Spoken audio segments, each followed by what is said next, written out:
Како заврши финалето на болничкиот Survivor? Имаме ли победник? Ки си оди ли некој дома со солзи радосници? Да видиме кому оваа нова година ќе му биде среќна, а кој ќе треба да остане во лавиринтите на јавното здравство. За кого новата година е мајка, а за кого макеа?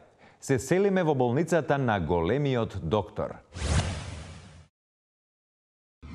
Програми што не се препорачуваат на болни лица што имаат можност да се лекуваат во приватно здравство. Болнички Survivor. А сега, како што доликува да е богато за нова година, имаме еден гурмански предизвик за нашите надпреварувачи.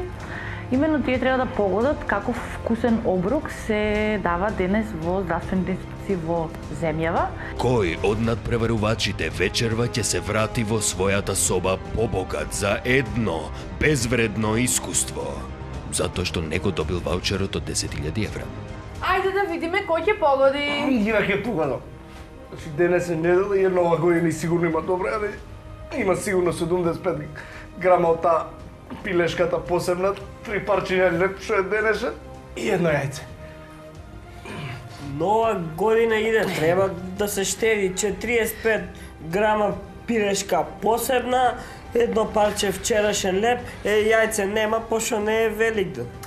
И ајде да видиме кој погоди. Тарам! Александар, честитам! Ти си победник, честитам на наградата! Јас сум болен и сум многу благодарен за оваа награда, бидејќи ми беше повеќе од потребно. И конечно го имаме победникот на болнички Survivor. Треба да го доделиме овој ваучер од 10.000 евра. Па честитам, честитам. Ајде една фотографија, сестро, пукај!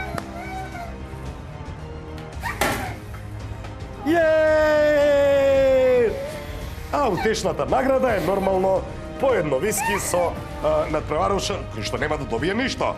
Ете така. Па, на здравие, а мислам дека е време и да заиграме едно болничко оро.